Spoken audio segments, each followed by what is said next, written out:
ശ്രീധരൻ്റെ school തുറന്നു. പരീക്ഷയിൽ എല്ലാവരും പാസ്സായിരിക്കുന്നു. ഉറക്കം തൂങ്ങി അയ്യപ്പനടക്കം 4 പേരും.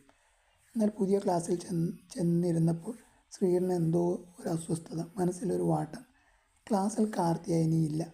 അവളുടെ അച്ഛൻ സബ് രജിസ്ട്രാർക്ക് സ്ഥലം മാറ്റം കിട്ടി. അവരെല്ലാവരും വടക്കേ എങ്ങോട്ടോ പോയി. പുതിയൊരു കുട്ടി ക്ലാസ്സിൽ വന്നു ചേർന്നിട്ടുണ്ട്. ഭാസ്കരൻ. കമ്പൗണ്ടറുടെ മകനാണത്രേ. പച്ച ബ്ലേസറിൻ്റെ കോട്ടും കഴുത്തിലൊരു പട്ടു മഫ്ലറും ധരിച്ച വെളുത്ത ഒരു സുന്ദരക്കുട്ടൻ. വലിയ 10ാം ശ്രീധരൻ പച്ച ബ്ലേസർ കോട്ട് ആദ്യമായിട്ടാണ് കാണുന്നത്. കൗതുകത്തോട് തുറച്ചു നോക്കി. എന്താടാ നത്തിനെ പോലെ നോക്കുന്നത്? 10ാം ഭാസ്കരൻ വലിയ ഗമ്മയോടെ പുച്ഛരസത്തിൽ ചോദിച്ചു.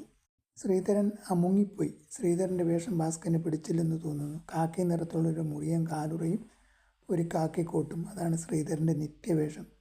ആ കുളൂസ്കാരനോട് എന്തെങ്കിലും പകരം പറയണമെന്നുണ്ടായിരുന്നു ശ്രീധരന്. ഉടനെ ഒന്നും തോന്നിയില്ല.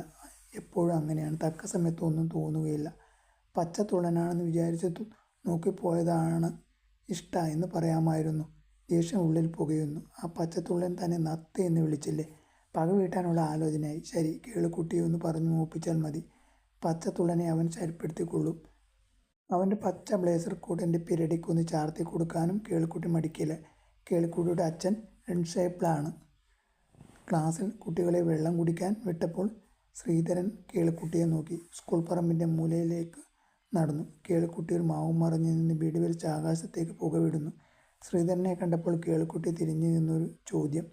നിൻ്റെ ഓന്ത് പോയല്ലോ ശ്രീധര, എന്നിട്ടൊരു കോമാളിച്ചിരിയും.